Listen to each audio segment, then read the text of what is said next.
people commonly ask me what my favorite activity is when I travel, I say by far.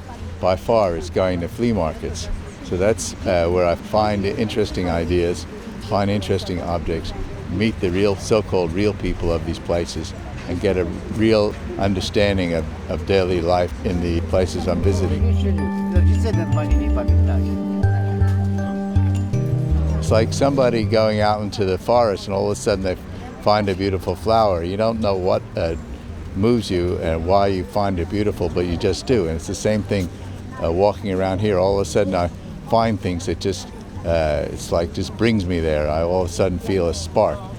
And then I know it's sort of a right thing to take home with me. I'm not exactly sure what will happen to these things once they're home, but I'm glad to have them.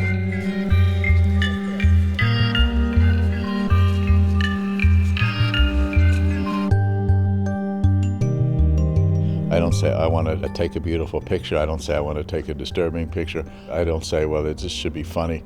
I just make the pictures. You know, you just sort of have to follow along a path.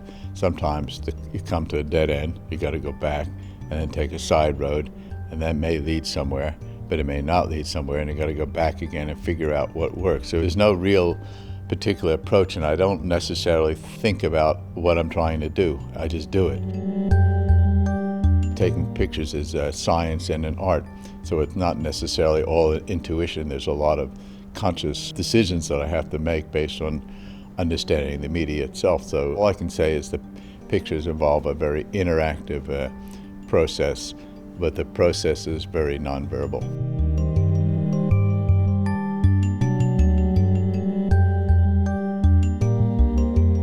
You can't really separate the meaning of my pictures from the fact that they're in black and white. In particular, you know, black and white doesn't pretend to duplicate reality. It's an art form in itself. It's a very stark, very reduced form of seeing the world, so it's also a very abstract way.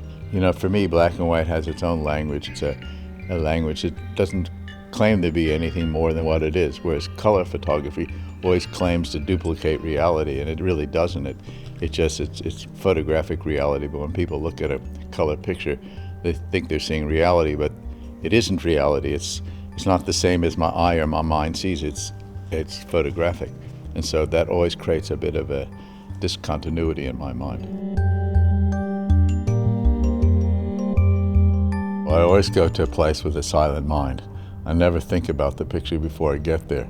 In fact, I just try to be quiet because I can't predict what's going to happen when I get there. And I always say that my photographs involve not few, not 100, but probably tens of thousands of little steps.